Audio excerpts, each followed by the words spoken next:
What's your take on preventative healthcare? Do you think it's all baloney? Do you think there's any legitimacy to yoga and things like that?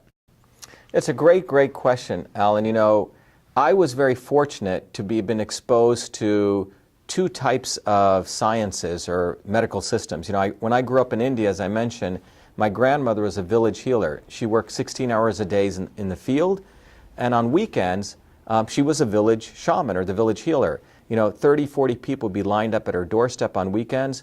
She practiced a traditional form of Indian medicine known as Siddha or Ayurveda. And, you know, you got to understand, she didn't have any degrees, but she had learned this from yogis over many, many years. So she could observe someone's face, understand how the changes in the face related to different dysfunctions in the body, and then she would come up with formulations for them, herbal formulations, different types of massage, etc. She was doing what we today call personalized medicine. And I saw her empirically heal people. And I also studied many different forms of traditional medicine. So that's one whole system of knowledge that I had access to that typically someone who goes to MIT with 4 degrees and studies a PhD in biological engineering doesn't have access to. So I've also studied Western biology. So I've had the ability to have both of these worlds, you know, at my disposal. So when I look at medicine, and when I look at all this nonsense, frankly, that's taking place with the Obama healthcare, right? Most of it really doesn't serve people, but the issue is no one discusses the health in healthcare.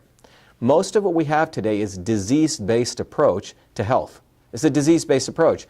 And it frankly comes out of wartime medicine. It's after you're screwed up, after you have a crisis, after you have a disease, then what are you hit with? You're hit with pharmaceuticals, you're hit with very invasive approaches. Now, I'm not saying those are bad. For example, God forbid you get in a car accident or something horrible occurs, you need those invasive forms. But the reality is preventative health care, that's what the Eastern systems of medicine were about. You got to understand these sages and yogis would observe a phenomenon over many, many years, and they developed their approaches were based on prevention. That's what their approaches were based on. And that's a very different type of system. So the Indian yoga systems, the wellness practices have a place there. In fact, I've written many papers on this. I've done the science of it. I've spent my entire lifetime on it. In fact, we built a whole program called Systems Health, where we educate people. In fact, the educational program we give away to the community, everyone interested in this should go to systemshealth.com.